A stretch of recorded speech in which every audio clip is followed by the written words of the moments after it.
Class 4 की English की book spring से लेसन 14 पढ़ेंगे। क्या नाम है? नेवर लूज होप, मतलब उम्मीद कभी ना खोना, मतलब उम्मीद नहीं छोड़नी चाहिए। ठीक है, अपना काम करना चाहिए। चलो पढ़ते हैं। अनमोल वाज ए 10-year-old बॉय। अनमोल क्या था? एक 10 साल का लड़का था। अनमोल 10 साल का लड़का था। He was very good at sports, वह खेल कूद में बहुत अच्छा था। He had won many races in his school, वह बहुत से रेस दौड़ प्रतियोगिता अपने स्कूल में क्या किया था? जीता था। Once he was selected as a racer to represent his school in an inter school sport competition. ठीक है, एक बार उसका चयन एक धावक के रूप में अपने स्कूल का प्रतिनिधित्व करने के लिए अंतर विद्यालयी खेल प्रतियोगिता में हुआ। मतलब वो अपने स्कूल को क्या करने जा रहा था? रिप्रेजेंट करने जा रहा था।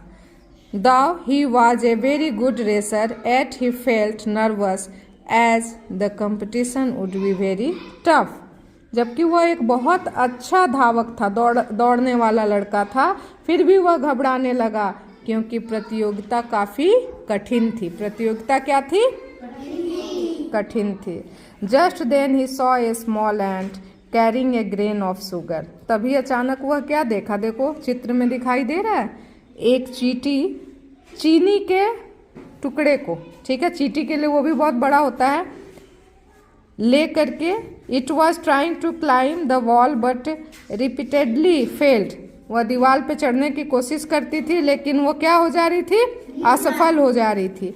It kept on trying and finally it succeed in reaching it's destination. वह बार बार क्या हो रही थी? असफल हो रही थी, लेकिन अपना प्रयास नहीं छोड़ रही थी और वो अपने लक्ष्य तक, मतलब जहाँ वह ले जाना चाहती थी चीनी के दाने को, वहाँ पहुँच गई।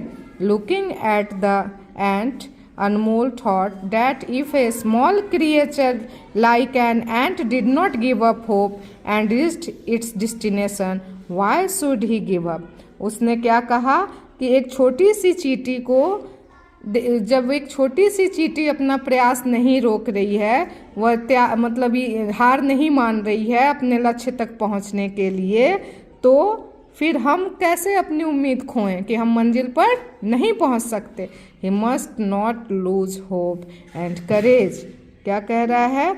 तो वह क्यों हिम्मत हार जाए, क्यों हिम्मत हार जाए। He must not loss hope and courage, he should try his best to achieve his गोल।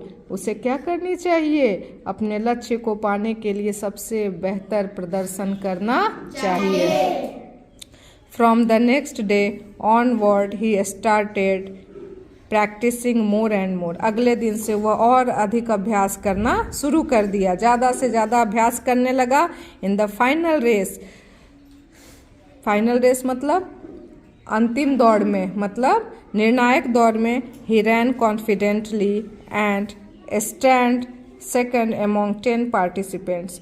अगले दिन वह क्या हुआ? बहुत ही कॉन्फिडेंट से, मतलब विश्वास पूर्वक दौड़ा और वह दूसरे स्थान पर आया 10 धावकों में, मतलब 10 बच्चे पार्टिसिपेट किए थे, उसमें वह दूसरे स्थान पर आया। Next day in the morning assembly, अगले दिन सुबह प्रार्थना सभा में, the principal praised Anmol and all the children clapped for him. प्रधानाध्यापक ने अनमोल की प्रशंसा की और सभी बच्चों ने ताली बजाई। His parents and teachers felt proud of him. उसके माता पिता और अध्यापक को उस पर गर्व हो रहा था। तो लास्ट में इससे शिक्षा क्या मिलती है? परफॉर्मेंस मैटर्स नॉट पोजीशन और प्लेस। इसका मतलब क्या होता है? कोई बताएगा? उपलब्धि मायने रखती है, स्थान या स्थिति नहीं। ठीक है, आप अच्छा कर रहे हैं, ये आपकी उपलब्धि है, ये मायने रखती है। ठीक है, स्थान नहीं।